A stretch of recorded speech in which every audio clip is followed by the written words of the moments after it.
नमस्कार, आप देख रहे हैं बिजनेस टुडे बाजार। मैं हूं हर्ष शर्मा, एक बार फिर आपके सामने हाजिर हूं। मैं काफ़ी बड़ी खबर लेके, पूरा मार्केट जिन नंबरों का इंतज़ार कर रहा था वो नंबर आ गए हैं। पहले हमने आपको एक एक करके एचडीएफसी के नंबर बताए, जियो फाइनेंशियल के नंबर बताए और अब रिलायंस के नंबर आ गए हैं।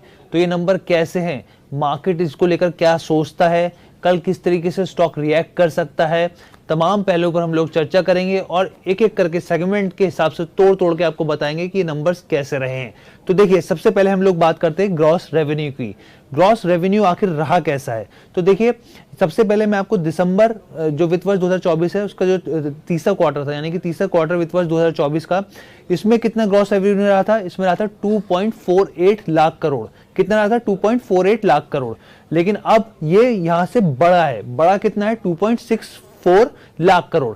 यानी कि यहाँ पे क्वार्टर वाइज के हिसाब से देखिए, क्वार्टर 3 से क्वार्टर 4 में तो ये बढ़ोतरी हुई है। वहीं अगर आप पिछले साल से कंपेयर करें, वित्त वर्ष 2023 से साल दर साल के हिसाब से, तो ये था 2.38 लाख करोड़। यानी कि इस लेवल पे करीब अगर वाई ऑन वाई बेसिस पे देखें तो 11% की बढ़ोतरी दर्ज की गई है। यहाँ पर ग्रॉस रेवेन्यू में 11% की बढ़ोतरी दर्ज की गई है। इसके बाद profit for the period PAT, profit after tax की बात करते हैं। प्रॉफिट आफ्टर टैक्स कैसे रहे? प्रॉफिट आफ्टर टैक्स की बात की जाए तो वित्त वर्ष 2024 के दिसंबर तिमाही यानी कि क्वार्टर 3 में ये नंबर थे 19,641 करोड़। अब क्या स्थिति हुई है क्वार्टर 4 में? यहां पर ये बढ़कर 21,243 करोड़ पे पहुंच गए हैं। अगर आप इसको वाई ऑन वाई के हिसाब से देखें, पिछले साल के हिसाब से वित्त वर्ष 2023 के चौथे क्वार्टर में कितना था? 21,227 करोड़। लेकिन अगर इसको परसेंटेज के हिसाब से देखें तो करीब यहाँ पे क्वार्टर वाइज के हिसाब से देखें तो 19,641 करोड़ से बढ़कर 21,243 करोड़ ये हो गया है। अब हम आते हैं इसको ब्रेक करते हुए पूरी इसको ऑयल टू केमिकल बिजनेस की बात करते हैं। सबसे पहले बहुत ही मेजर कंपोनेंट है रिलायंस के रिजल्ट में, बहुत इंपॉर्टेंट मैटर करता है यहाँ पे ऑयल टू केमिकल बिजनेस। तो दिसंबर में क्वार्टर 3 वित्त वर्ष 2024 की बात कर रहा हूँ, क्वार्टर 3 में ये 1.41 लाख करोड़ था। अब कितना बढ़कर आया? ये 1.42 लाख करोड़ रुपए बढ़ा है, यानी कि इसमें बढ़ोतरी देखने को मिली है। वहीं अगर आप वित्त वर्ष 2023 के क्वार्टर 4 से कंपेयर करें तब कितना था? 1.28 लाख करोड़ था और ये बढ़कर 1.42 लाख करोड़ रहा है। तो यानी यहां पर भी ऑयल टू केमिकल बिजनेस में बढ़ोतरी देखने को मिली है। अब पूरे तरीके से वैल्यू सेल्स सर्विसेज की बात करते हैं यहाँ पे, फिर मैं आपको ग्रॉस के हिसाब से बताऊंगा। लेकिन पहले ऑयल टू गैस की बात कर लेते हैं। जो मैंने अभी आपको पहले बताया ऑयल टू केमिकल, अब ऑयल टू गैस की बात करते हैं।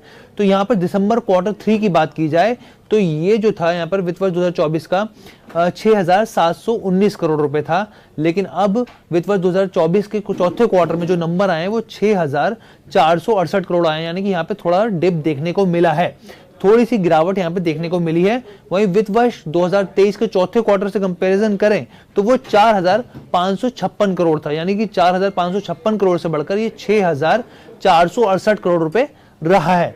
अब रिटेल सेगमेंट की बात करते हैं। रिटेल सेगमेंट में क्या स्थिति है? रिटेल सेगमेंट की बात करें तो यहाँ पे दिसंबर क्वार्टर 3 में वित्त वर्ष 2024 में ये करीब कितना था? यहाँ पे 83,000 करोड़ के आसपास था। लेकिन मार्च चौथे क्वार्टर में जो वित्त वर्ष 2024 रहा है उसमें ये 76,668 करोड़ आया है, यानी कि अगर क्वार्टर वाइज देखें तो थोड़ी गिरावट यहाँ पे देखने को मिली है। लेकिन अगर वाई ऑन वाई बेसिस पे देखें कि वित्त वर्ष 2023 से 24 का चौथे क्वार्टर का कंपैरिजन करें तो यहाँ पर बढ़ोतरी देखने को मिली है। अब डिजिटल सर्विसेज की बात करते हैं। डिजिटल सर्विसेज आखिर रही कैसी है? तो डिजिटल सर्विसेज को देखें तो दिसंबर वित्त वर्ष 2024 के तीसरे क्वार्टर की बात करें तो ये 33,463 करोड़ रुपए था।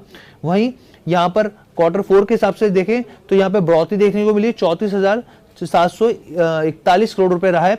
और वाई ऑन वाई बेसिस पर भी देखें तो यहाँ पे बढ़ोतरी देखने को मिली है। अब ग्रॉस वैल्यू सेल्स सर्विसेज को देखें तो यहाँ पर आपको बताएं कि 2.76 लाख करोड़ से बढ़कर ये 2.91 लाख करोड़ रुपए हो गया। अगर gross value sales and services देखें तो 2.7 लाख करोड़ से बढ़कर 2.91 लाख करोड़ हो गया है। एबिटा की बात कर लेते हैं। एबिटा कैसे रहा है, जिसको कामकाजी मुनाफा कहा जाता है। तो ये जो है दिसंबर वित्त वर्ष 2024 के दिसंबर क्वार्टर यानी क्वार्टर 3 में देखें तो ये 44.6 करीब 44,678 करोड़ था। लेकिन क्वार्टर 4 में ये बढ़कर 47,150 करोड़ रुपए हो गया है।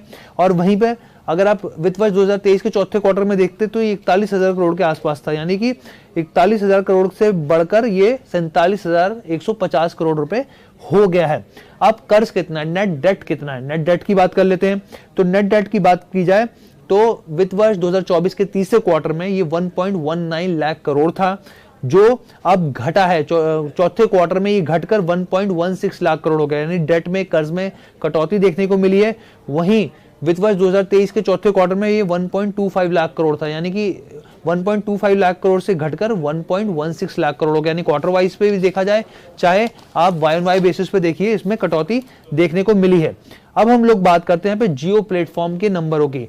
तो जियो की बात की जाए यहाँ पे, तो रेवेन्यू जो है करीब 33,835 करोड़ रुपए आया है, यानी कि 13.3% का जंप देखने को मिला है यहाँ पर, 13.3% का वाई ऑन वाई बेसिस पर।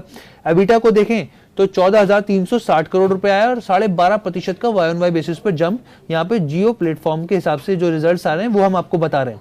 अच्छा, इंडस्ट्री ने जो सब्सक्राइबर ग्रोथ देखने को मिली है, नेट जो एडिशन हुआ है, नेट एडिशन जो हुआ है वो करीब 4 करोड़ से ज्यादा का सब्सक्राइबर जो है वो इसमें जुड़े हैं। अब हम लोग यहाँ पर आरपू की बात कर लेते हैं, तो आरपू को लेकर 16% की ग्रोथ देखने को मिली है वाई ऑन वाई बेसिस पर, और 181 रुपीज के आसपास ये पहुंच गया है। इसके अलावा अगर 5G का हम लोग देखें यहाँ पे, बेसिकली जियो वायरलेस डाटा ट्रैफिक को देखें तो 28% की यहाँ पे बढ़ोतरी देखने को मिली है। तो ये हमने आपको जियो के नंबर बता दिए। अब हम आपको इसके आगे के नंबर्स बताते हैं जो रिटेल के हैं। तो रिटेल वेंचर जो है, रिलायंस रिटेल वेंचर, जिसको यहाँ पे ईशा अंबानी देखती हैं, तो RRVL के नाम से जो है, तो उसके कैसे रिजल्ट्स रहे हैं ये भी हम बताते हैं आपको। क्वार्टरली अगर आप रेवेन्यू के हिसाब से देखें तो 76,627 करोड़ रुपए आया है, करीब वाई ऑन वाई बेसिस पे देखें 10.6% की बढ़ोतरी देखने को मिली है। एबिटा के हिसाब से देखें, कामकाजी मुनाफे के हिसाब से देखें तो ये करीब 5,823 करोड़ रुपए आया है, करीब 8.5% की बढ़ोतरी यहाँ पर देखने को मिली है।